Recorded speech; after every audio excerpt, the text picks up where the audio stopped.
Welcome to our prosperous agents and investors from across the country. Today is Thursday, November 11th, 2021, and this is Mastermind podcast number 353. Tim, I think you wanted to start today with a little bit of news and on a new program, and Bruce, you may want to share likewise. I do. First, go ahead, sir. I think that you should. I believe you have a new telephone number, and I want to announce that 2 or 3 times during the call so we get it out there. So there's a new telephone number that will be literally the next time we do this. There's a new dial-in number. Jim, what is that number? That is 667-770-1523. And that was not us that changed it. The service that we used changed it. So again, 667-770-1523.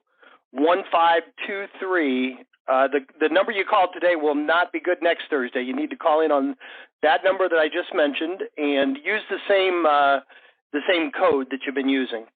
And we'll announce it, like you said, Tim. We'll announce it again at the end of the call.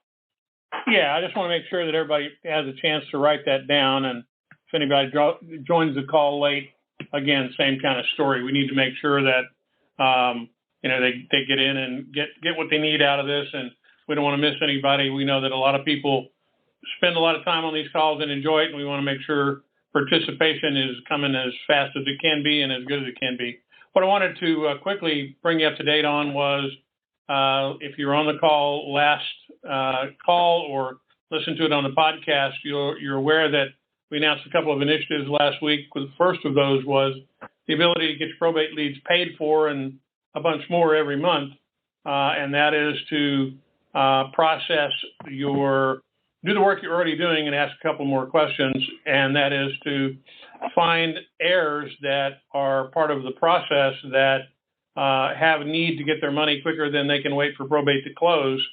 And we partnered up with a group to provide cash advances for that, and there have already been several of them done, and FYI, money is coming out this week already to 2 people that have already done it. It's been proven out. Paperwork's been drawn, got back, and processed. So turnaround time on this is very short. It's really working out well, and I think that's important to know. Also, I should also say, if you want to get in the queue, do *6 and 1. Be glad to answer any questions you may have about this or anything else, but make sure you hop in the queue so that we don't miss you. Beauty of this is that what ends up happening is that you fill out the form, again, to stress where this is. It's after you log into your portal and you're logged into the system to look at your leads or whatever you normally look at. Under the My Leads menu item on the drop-down box, you'll see Cash Advance Program. And in that drop-down box is a simple form that you fill out, and we pre-populate your information in it. If you need to edit it, you can. But all then you have to put in is the information about the decedent, the property information if you have it. Even if you don't have it, they can still process the data. And then information about the inheritor who is seeking the advance. You don't even have to put an amount in there or anything else.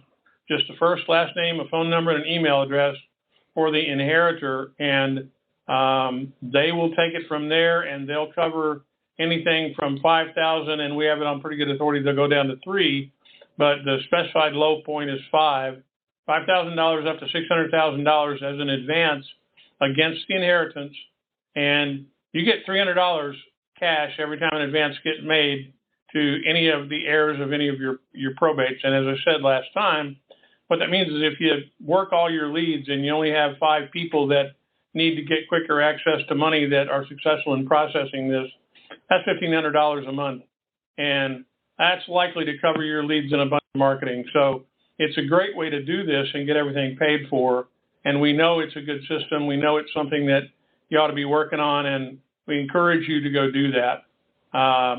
That's something that we think is important, and we think is important for you as well, because you're already talking to the personal representatives, and you can ask a couple of simple questions, which is there a short fuse on anybody who's really in desperate need of getting the money?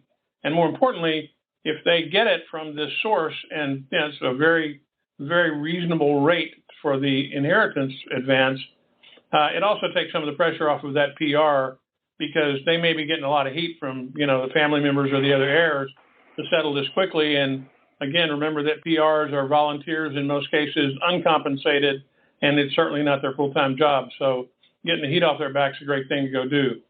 Again, I urge you to take advantage of this. We know that this is a good program. We know that it's delivering already. So if you haven't done it yet, ask that next time you talk to a PR and you find out that, stuff's going on. Say, hey, by the way, is there anybody involved in this probate, you included, Mr. PR, Ms. PR, that is really in need of getting their money quicker than this is going to close, because we have a program that we can help you with there. Anybody in that situation? That's all you have to do. So it's a good program. Excited about it. I'm excited about the reality for the way this is working. And, every time we put a new program out, we're always careful to make sure that we follow up on it. So we're pretty much looking at this on a day after day, day-over-day basis to make sure that it does do what we expect it to do. And we stand behind this 100%. We know that it's a good program, and we want you to take it and be involved in it. Bruce, awesome. You're on as well, and I'm going to turn it over to Bruce. Bruce, you can also talk about the fact that we kicked off a bunch of new information on the ISA program, and the response to that has been equally good, and I will leave it to you to talk about that. Okay. So first and foremost, I'm going to remind everyone, especially those of you who have registered and previously attended a Probate Foundations class, that we are in the middle. We're on day number 2 today. So if we're still going at 2 o'clock, I'll have to jump and go teach the dialogue day of that. It is available only for those that have previously registered. If you hadn't registered yet, or if you haven't been able to attend one of the past ones, you'll have to wait until next month. But anyone that has not taken Probate Foundations yet, I highly encourage you guys to jump in that. We go really deep into the psychology behind building your probate team, behind the marketing, and behind the dialogue techniques that we teach. So I'd love to see a good attendance today on the dialogue day. And then over to the ISA discussion is very briefly, we've changed it up to where instead of paying for a set number of hours, instead of paying for your ISA to call leads that may or may not be risky to call, we're basically removing your liability and our liability by connecting you with ISAs that what you're paying for now is leads. So you are paying for a guaranteed number of leads to be produced in your market. And if those leads aren't produced over the course of a month, then we give refunds.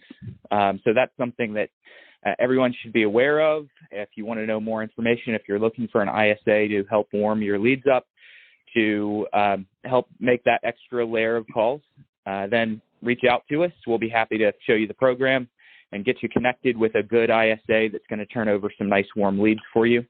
And I think it's also really important to say that, I teach that an ISA should never take the place of your prospecting efforts. They should be a complement to your prospecting efforts. So that's another reason why you should come to the Foundations class and learn how to have a good, empathetic, and influential probate conversation yourself. I'll teach you some of the same techniques that I'm also teaching the ISAs. And that's all I have, short and sweet. Well, not so short, but pretty sweet. Good job. I know every time we mention either of these, within a couple hours, we get numerous requests like, where do I find that again? So I guess both of you, Tim, tell them whether they're a subscriber. You can find it on our portal. But would you tell them again where to find the link for Probate Cash, whether they're a sub or they aren't? So this is the program for our subs. At the moment, oh, it is. Just okay, subs. Good. And as I said when we started, it's under, after you've logged in, it's under New Leads and Cash Advance Program. And if you look at the menu and click on New Leads, drop down to Cash Advance Program, you will find the form for that, and that's where it is. That's where you fill it out. And we're limiting it to our subscribers for the moment because It is an investment that we're making in it as well, and we want to make sure that you get the maximum benefit. See, I learned something there. Thank you. That makes perfect sense. And Bruce, if they want to sign up for either the foundations or the ISA program, where do they go and what do they do? At the moment, they're going to call the sales line or the line at the top of their All the Leads page. So if you go to alltheleads.com, whether you're logged in or not, up at the top of the page, you're going to see a phone number. Call that number. They'll get you on our calendar to have a discussion of the ISA program.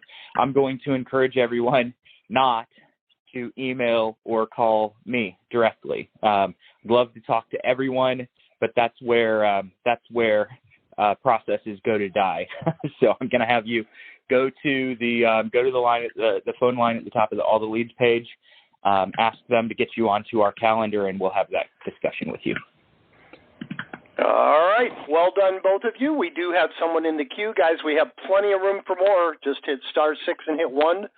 We're always looking for a win of the week. We're looking for an idea of the week. We have free leads for those people that have the best case studies for us to talk about. And so just hit *6 and hit 1. In the meantime, first up in the queue is phone number ending in 0271. You're up first. Hey guys, this is Eamon from Boston. I just had a question about timelines and expectations. Obviously, this is going to differ state to state, but I'm finding out that I guess pretty recently, because we only started marketing about a month ago, that it's the timeline of selling is actually happening a lot faster because it can basically sell the real estate and use the money inside of that before the case is even closed. What are generally the timelines you guys are seeing that real estate is sold inside of the estate? And obviously this is different market to market, but just in your experience.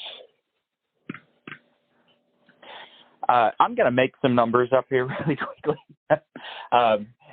Please know that these aren't based on in-depth studies, but I would say probably 20%, somewhere in the range of 20% of anyone who's inherited property and they're in probate, they're probably going to be relatively short term. It might not be as high as 20, but let's say somewhere between 10 and 20% will be short term. The overwhelming majority of your leads are going to be in like this 5 to 7 month window. They don't know that they can sell the property quickly. Many times they're under the false assumption, and this assumption is correct in a couple of states, but the majority of states, you're right, they can sell the property during probate, but they don't know that. So you run into a large percentage of PRs and families that will tell you, we're not allowed to sell the estate, to sell the property because we're not through probate yet. And that's just a false assumption, and it leads to the typical family taking about 5 to 7 months. Another reason it takes 5 to 7 months for a large portion of your leads is because they're just busy. So they're procrastinating. House is full of stuff. They have a bunch of trips to the courthouse to make. They're doing taxes. I mean, there's just a lot of reasons that they wouldn't have the house ready. So do prepare and kind of plan on that low-hanging fruit to be available, but realize that most of your list is going to be like mid-tree fruit. And then, of course, you run into a few people that aren't in don't have financial pressure. They're going to take a year and a half sometimes to sell. It doesn't mean that they're not planning on selling. There's kind of that outer band of leads, outer band of inheritors that just don't have the financial pressure. They'll let the house sit empty. They'll move a tenant out. It'll take them a year. But I would plan for the median versus the exceptions. Hey, Bruce. Yeah, and I would add. Go ahead. Go first, Tim. Yeah, I was just going to say, you brought up a very important point that in a lot of cases, there are these impediments to selling the house. It is filled with the property of the decedent. The heirs haven't gotten their arguments out of the way about who wants what. There are lots of reasons that it sits, and most of the marketing that's done to anything that's in probate is going to happen within that first 90-day period because that's the as Bruce said, if they know what they're doing, that's the period of time it's likely to get done. And certainly within the first maybe 5 months, that kind of gets it all done for the majority of them. That still leaves this group that haven't done anything. And if you market to that group, that's why we always say these leads season so well. If you go out and market to that group, you're going to find you're the only one still in the game at that point. And it's always about being top of mind at the right time. And when you are marketing to those people, they may still be stuck with house full of property that they still don't know what to do with or whatever. And when you go to them with your marketing material, maybe 6 months out, even 12 months out, and say, by the way, we have this great group that can get that house cleaned out and ready to sold really quickly, and we specialize in doing that, and we'll help you get it done, and we do it at a fair price, and all of the things that we encourage you to do in terms of building your wheel of probate and your group to respond to this, your team, you're going to be the only game in town, and that's why these leads season so well. So, yes, what Bruce told you is right on the money in terms of the timeline as a general rule of thumb. But the other part of that that's equally important is to make sure that you don't just drop your guard down and let it go. Doesn't happen in the time frame that you want. Go out there again at 6 months and 12 months with some additional marketing. And every time that we find people doing that, they always get something in their net that wasn't there before because they're the only game in town and it's not buried under a mass of 16 other people that are beating on them and getting it done. We do the best job we can to help you stand out from the crowd in the beginning. But if you do it later on also, you're going to be the only one in the crowd. It's a crowd of one. True. Yep. And I was going to pretty much say the same thing in slightly different words. My own experience in Florida, to use Bruce's low-hanging fruit analogy, 1 to 2 year old leads in Florida, 5 to 10% of them are still available. And that is about as low as the fruit can hang. It's like right in front of your face because every single one of those that I speak to, I mean, 98% of them are finally ready to do something. And I've never heard anybody in the 1 to 2 year range say, oh, yeah, I got a lot of realtors calling me. You know, I'm always the only one that's contacted them when you get that far out. And even in the, I don't want you guys to go completely crazy, but even in the 2 to 3 year range, there's probably still 2 to 5% of them that haven't done anything, but ultimately will.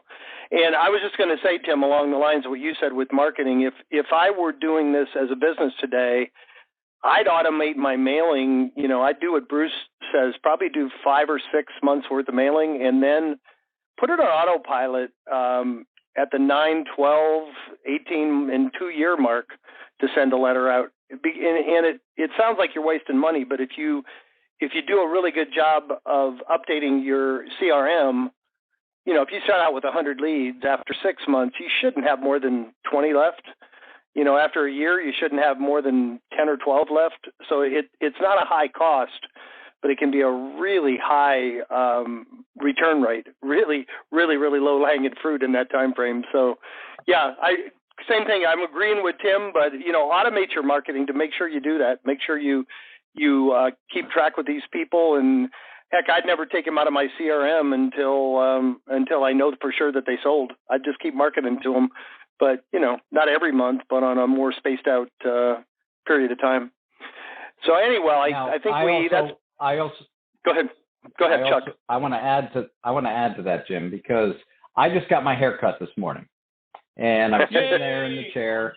Yay for me, right? But no, the point is that my barber, you know, even though I'm an agent, his girlfriend already had someone lined up, so I'm not representing them.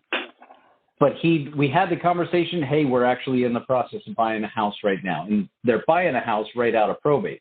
The decedent passed away in September, and they were already under contract, you know, a week or so ago. So yes, I mean, to the point of the question, some folks and some heirs, and depending on your state, they are rip-roaring ready to go. So as soon as that person passes away, they get things cleaned up, it's hitting the market. So some people do have those plans, and you're going to see estate listings that hit the MLS early on. And that's okay, because just as these guys just explained, there is gold in the old on those lists. So you're going to have a mix, but Absolutely. There are folks that really are inundated with the administration of the estate, getting all the documents together based on all the debts and figuring out the assets and getting that submitted to the courts. And they're not ready to look at the assets right away,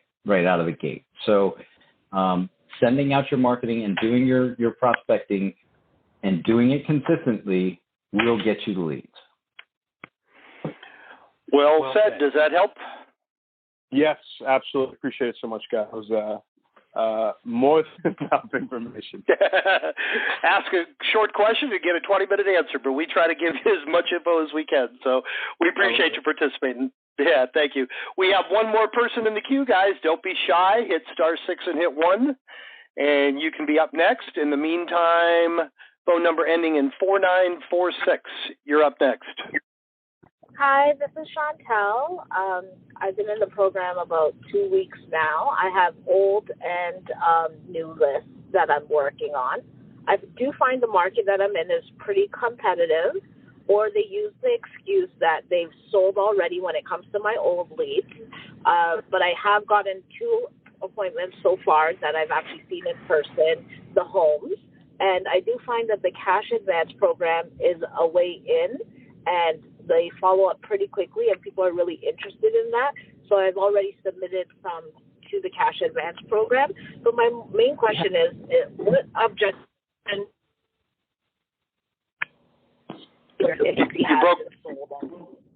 Chantel, you broke up just a little bit. Would you repeat that last statement, please?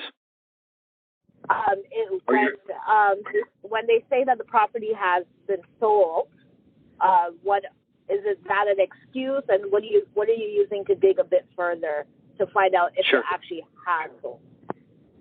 Sure.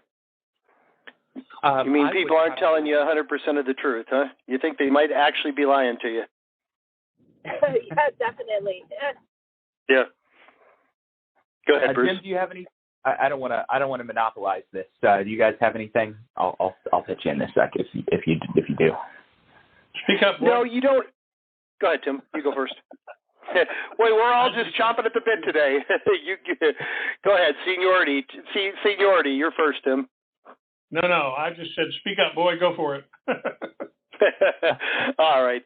No, I would just say the most important thing is don't make them wrong. Bruce always says, don't say, well, that's funny. I checked and it doesn't look like it's in the MLS and sold yet. But I would say something like, oh, that's good for you. If you might ask them a question. How did you sell it so quickly? Or excellent. Do you have any other property you want to sell?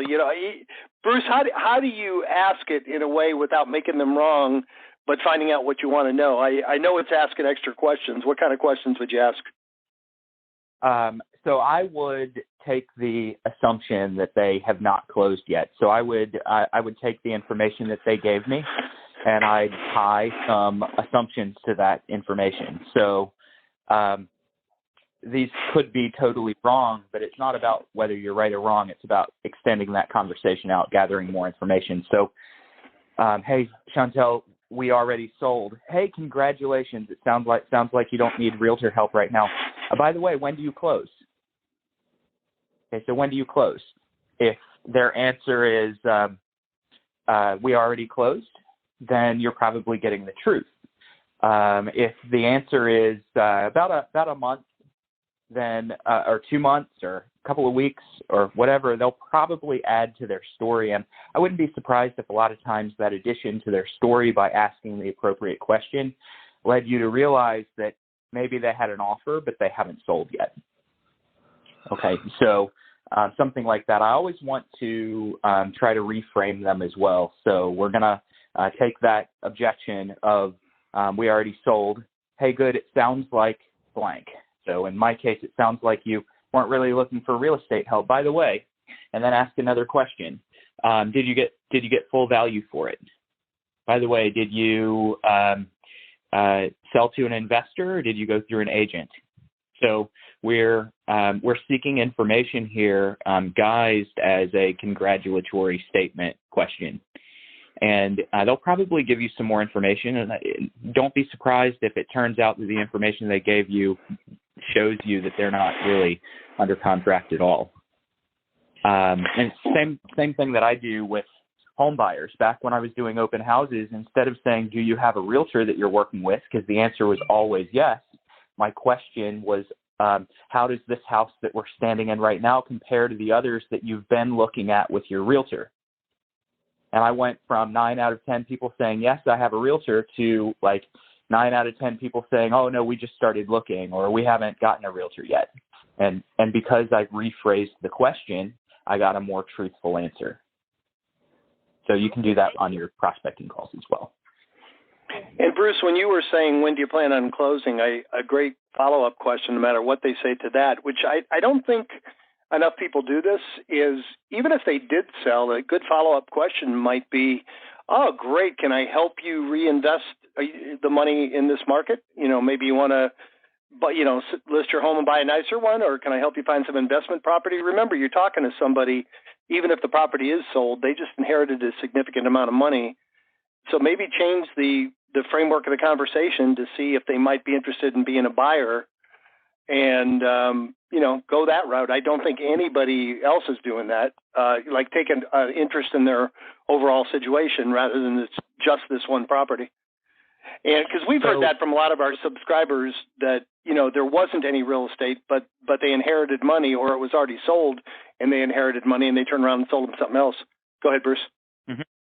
Another way to do what Jim just said is ask them a question that you know is going to get a what's that type of response. So you could always say, congratulations, are you going to 1031 exchange it? Okay. Yep, and then, that's great. Now you open yourself up for a deeper conversation. I like that. We throw ideas out to you, Bruce, and you just perfect them. I like that even better. But you better know. If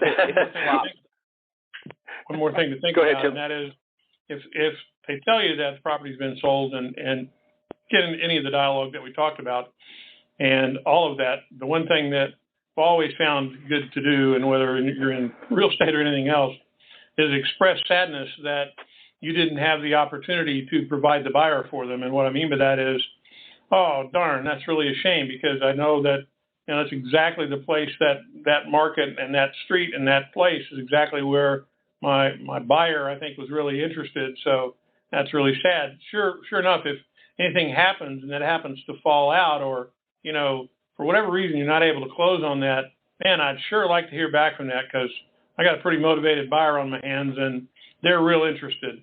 And that's that fear of missing out. They may be putting you off, but now you're talking about money and a motivated buyer, and you've always got buyers in your pocket because you know that there are people out there buying. And in today's market, that's a pretty easy statement to make. And it's that fear of missing out. If they're giving you that statement to put you off, giving them something that they're really giving away when doing that, that's that fear of missing out that comes into that equation. And I would urge you to do that and make sure that you got in line if there's a problem with that deal. There may be no deal to begin with, and they may say, well, I never know what's going to happen. What's the story with your buyer? Well, tell me a bit more about the place. My buyer is interested, and yada, yada, yada. Now you're in a dialogue. Now you're in a conversation.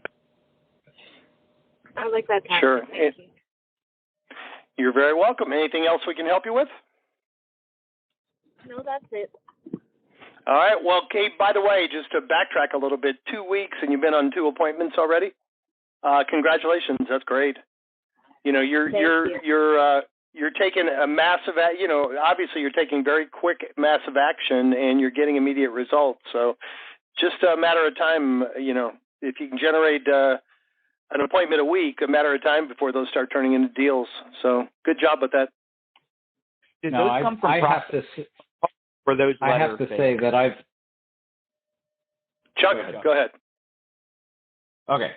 So I have to say that 3 weeks ago, I spent time with Chantel onboarding.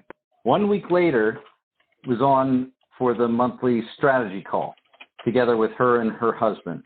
We talked then again about the ISA program, and I know that they had already sent letters out before even getting things. You want to talk about massive action? I am giving you virtual high five, huge pat on the back to Chantel and her husband, because they are going after it. and they are consistent, and they are absolutely putting the pedal to the metal. If you want to succeed in this niche of probate, that's what it takes, especially in a market like we have right now. So kudos to you again, Chantel. Awesome. Bruce, you had something you wanted to add? I wanted to know if those appointments were based on phone prospecting. Yes, they were. Both of them were phone prospecting. The first appointment was from the mailer. She called me back, and then the second one was from phone. Awesome. It works. The system works. And that's what everybody that, whether you're struggling, you're new, you're not struggling, you're already doing well, I want you to kind of take note of this, that they're following a system. There's mail going out. There's phone calls being made. If you're timid or intimidated by phone calls, get over it. Because people need our help. But the mail that you send out is going to warm people up and make them much more receptive to that phone call that you make as well. Yeah, and I was gonna echo everybody's congratulations, Chantel, because I have a lot of respect for high analytical people. However, in all my years in real estate and coaching, I find the biggest mistake many agents make is they want to know everything before they do anything. There's nothing wrong with ready, aim, fire, but I'm a big fan of ready, fire, aim. You know, take action, correct your course as you go, and you're going to accidentally do some deals before you even know what you're doing. So, not that you don't know what you're doing, but I very much respect, like, I'll echo what everybody else said, the fact that you hit the ground running, and you're to learn. There's a lot more to be learned from personal experience, as good as Bruce is, than there is from sitting through class after class. So you're doing both, and good job. So far, I want to give you the win of the week, even though you don't have a deal. But call back next week when you when you convert one of these, and we'll do that for sure. Anything? We have no one else in the queue. If you need any help with anything else, go ahead, Tim.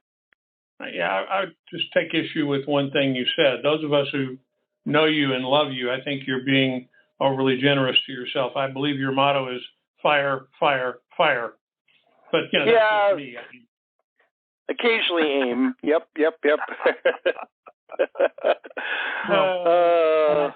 Well, you're not too far from wrong. When I was a prospector, I made 100 contacts a day, every day for 8 years, and people used to say to me, like, "How do you get so good at prospecting?" I used to say, "I'm not really that good at it, but if you do anything 10,000 times, you get pretty good at it."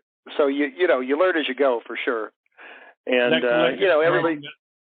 That collective groan that you heard was our entire sales team. That always elicits a groan from the sales team when Jim launches into his 100 calls a day story. They always say, "Yeah, we know you walked up the hill 100 miles every day to go to school barefoot in the snow."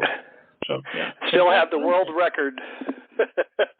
All right. Well, we stalled long enough. We got somebody else in the queue. Unless anybody else, Chantel, thank you for participating. We very much appreciate it. And we do have room for more, guys. Hit *6 and hit 1. In the meantime, next up is phone number ending in 813. Hi, it's Selena, and I have a quick question. What time should you stop making phone calls at night when it becomes rude to interrupt the family after they've been at it all day? Sure. Good question. If you haven't got your 100 contacts in, then I would say 1 a.m., but I'm just kidding. Bruce, I know we have that study that we've quoted that's about 10 years old, but what do you think? Like, how late is too late? So I'm going to throw some love to Selena and also tell Selena that her question doesn't surprise me after foundations class the last couple of months. So I mean that with love. The answer is it depends on the person. I'm typically not going to call after about 7:30 or so, but it depends on the person. There are night owls that are going to answer the phone up till 9 o'clock. That's when they're going to be best to talk to. So for me, in my business, the answer would be 7:30. And there was an MIT study that Jim referenced a minute ago that showed that between 8 a.m. and 10 a.m. or 4 p.m. and 6 p.m. are generally the better times where you're going to catch more people. That was pre-pandemic. That was 10 years ago. I think that lifestyles have changed. And to my knowledge, they haven't done any more studies on that for at least 10 years. So I think that 6 is not necessarily the cutoff anymore. I would say 7 would probably be the cutoff where you're going to stop getting people to answer. But I would call till 7:30. Yeah, I used to call when the law. Let me also just give you the legal answer to that question as well. And certainly that doesn't take issue with what Bruce said at all. But the law, the TCPA law, says that you can't call before 8 o'clock and you can't call after 9 o'clock. That is the legal calling period. And that's unless you have specific written permission from a caller that you've already got dialogue with, and they said, call me no matter what the time is. I've got, an offer pending or whatever. You can do that whenever you want to go do that. But the law says before 8 and after 9 p.m. you can't call. So you've got that window to call in. Okay, I had good success yesterday from 6 to 7, the kind of success I haven't had. So I like that time. All right. Yep. Good. Yeah, I was going to. Another thing about where you live, knowing the market that you live in, and knowing the fact that just every once in a while, the freeways that surround every inch of where you are tend to get clogged up, and sometimes people aren't even getting home till 6:30, 7 o'clock, and all of that.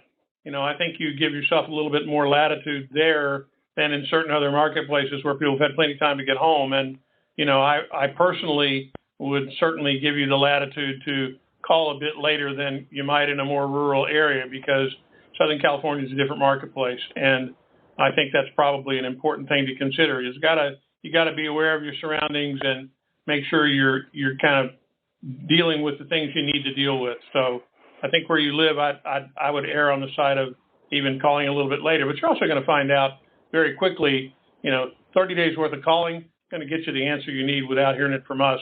If you don't get action or people are resentful of your call after a certain time, you just don't call that time anymore.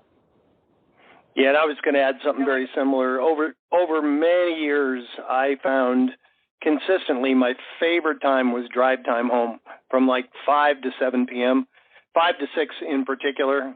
People are out of work, they're in their car, they're caught in traffic, they don't mind taking the time to talk to you.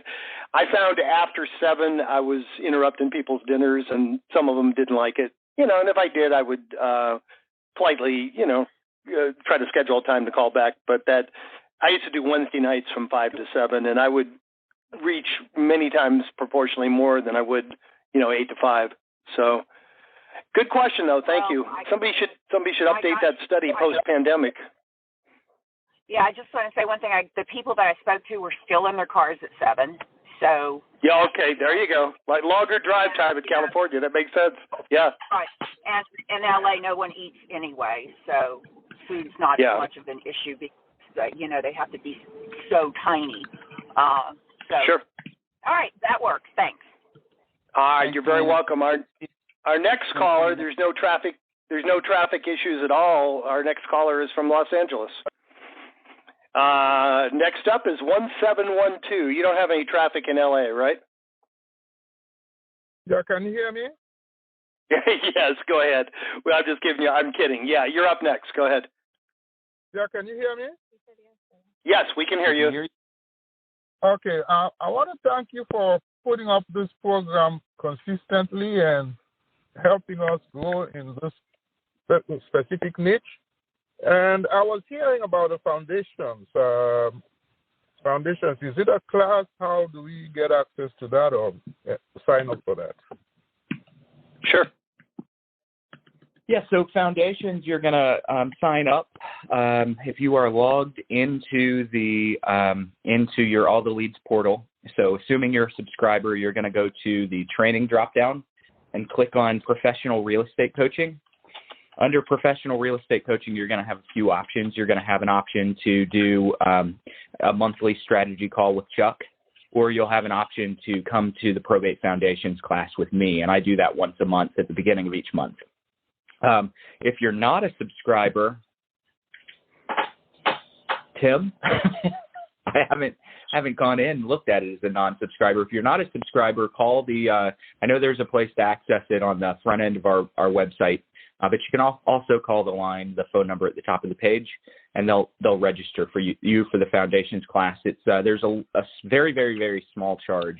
It's like $149 if you're not a subscriber, and if you take the class, you get comfortable, and you want to become a subscriber and get leads, we'll even credit a chunk of that toward your first set of leads. So multiple different ways that you can take that. I'm a subscriber, but I paused my purchase for the time being because I was going through stuff. So that's one. Secondly, my question is, do you recommend any probate handbook to brush yourself with? Yeah, I've got a really great probate handbook for you. It's called Google. I'm joking. I really don't mean that in any kind of a negative way. But when I'm researching probate in any specific market, I'm usually going and trying to find probate or estate planning attorney websites, and I'm popping in into Google just things like probate process in Florida, probate process in Raleigh, North Carolina, probate process in Los Angeles, and you'll get varying different answers from the attorneys that typically wrote that information.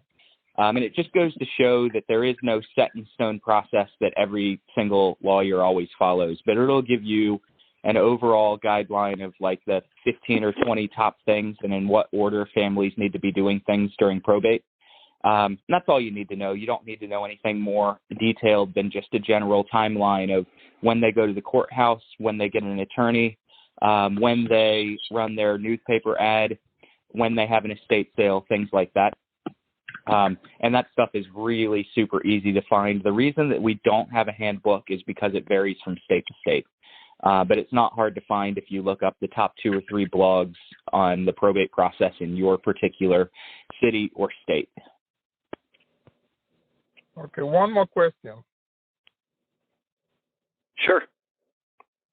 The role play where you do a back and forth role play, what days do you do it? Is it every week or once a week?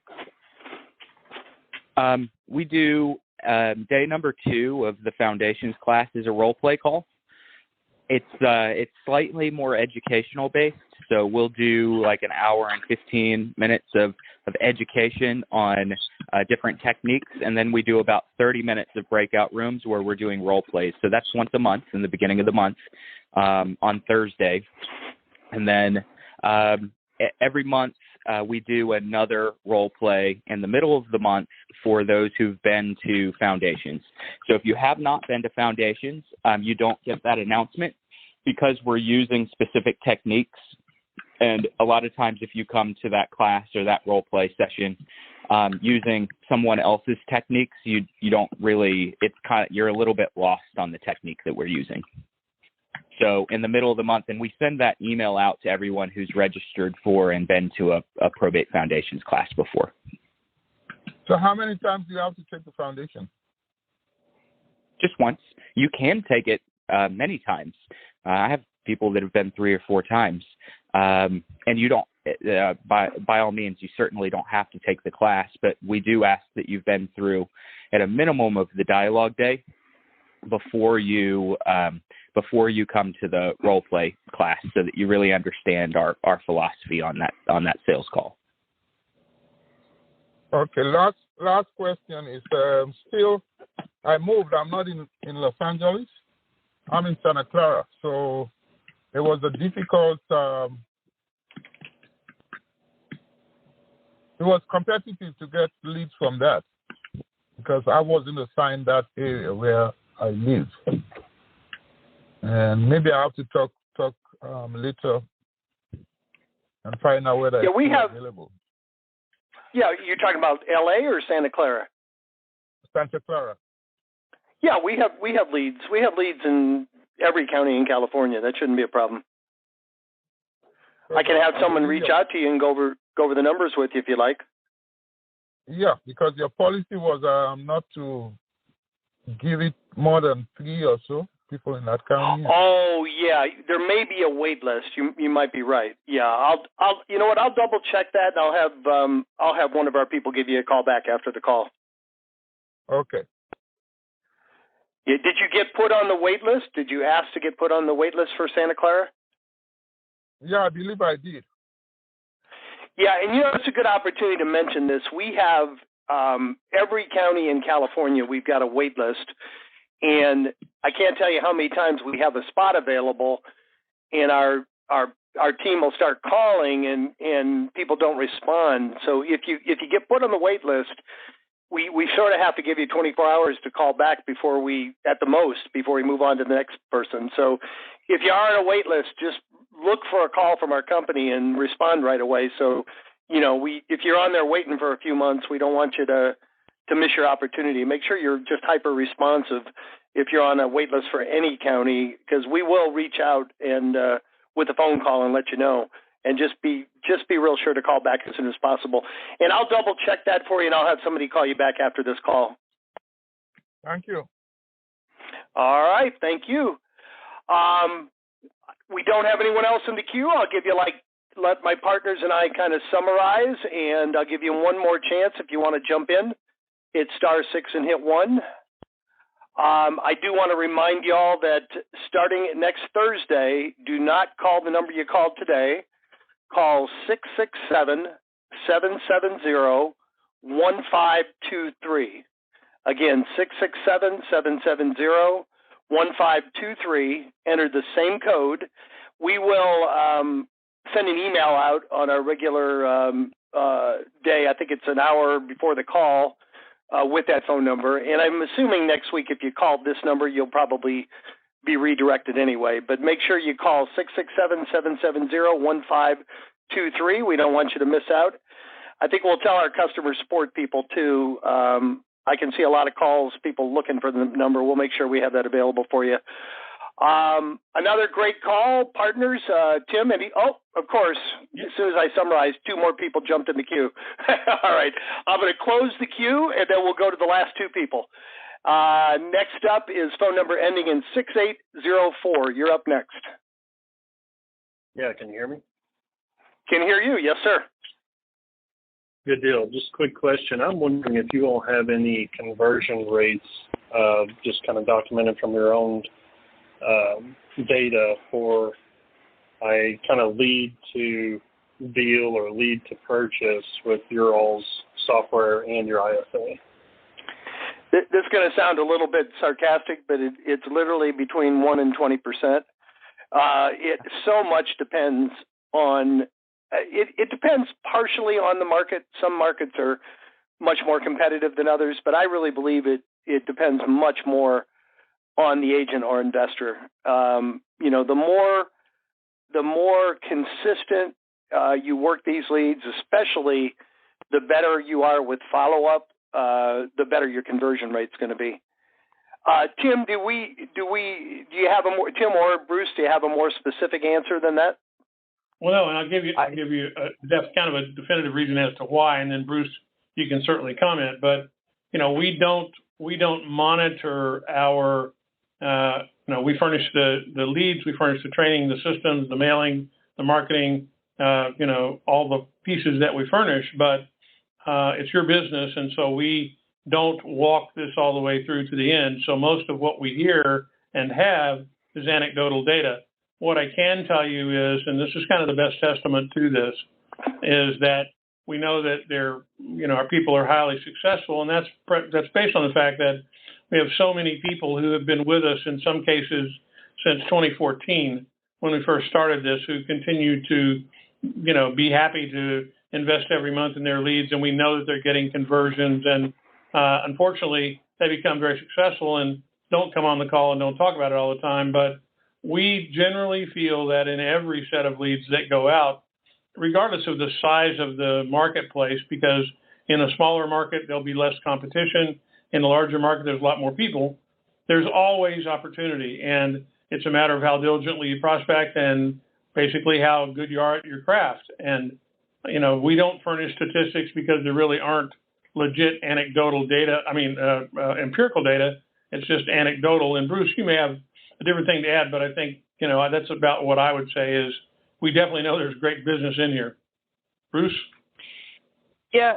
So yesterday we spent some time on the class going over return on investment and kind of ballparking or hypothesizing as to conversion rates. Essentially what I'm going to do is just sort of work some generic numbers backwards with you really quickly. And I know that you referenced ISAs in that question. So when I'm calling myself, I'm generally expecting to be able to warm up a lead and have it to the point where I feel like I'm going to have a pretty good shot of getting that business at some point. I'm expecting to warm a lead up with every 3 to 4 hours of calling. Hopefully less than that, but normally 3 to 4 hours when I'm doing it myself. When an ISA is doing it, we're kind of setting a goal of warming up a lead every 8 hours of calling approximately. So you're certainly going to be better at that. Now, a warm lead has everything to do with your ability or someone's ability to convert. When I get a warm lead handed over to me, I'm usually going to be closing somewhere between 25 and 30% of those warm leads.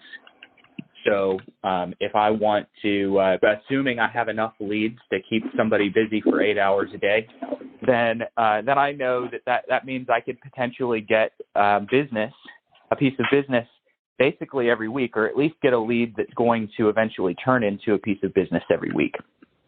So that's the kind of thing that I want you to look at. So you want to start with, okay, do I have enough leads to where my ISA, if I have an ISA, can call for 8 hours a day, 2 hours a day, 4 hours a day, whatever kind of plan you're on, and be able to recycle that set of leads in a month and call them again. Do I have enough leads for that, number one? And if I do have enough leads for that, at that point, you just have to ask yourself, okay, how many calls are they going to make? If they give me a warm lead every 8 hours, what's my conversion rate on those going to be? And if you want to base it on my conversion rate of 25%, that's fine. Some of our subscribers are a lot better than that. Some are worse than that. Does that help at all? Does that narrow it down a bit? Yeah, that's a little helpful. I think the basis of my question was maybe a poor assumption, and the assumption was that you all may internally kind of have your own investment companies going on where you were using your own product and kind of tracking that data for yourself.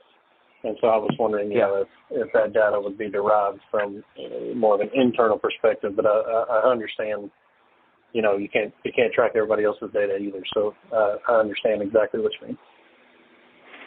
And I can track some of mine.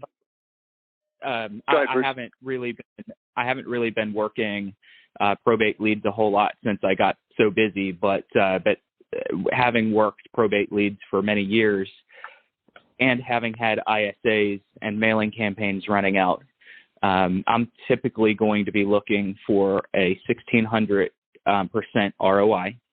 I'm typically going to be looking for about a 2.5% conversion rate.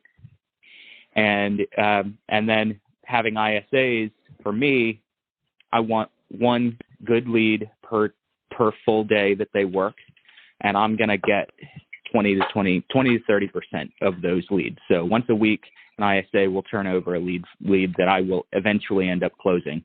Now, pretty much every probate that I've ever done has also led to an average of about 3 additional deals. So the numbers that I just gave you are kind of based on this solo deal out of probate. You should be getting an extra couple of deals out of each relationship that you have as well. Good deal. I appreciate it. All right. Well, last up this week is phone number ending in 5575. You're up last.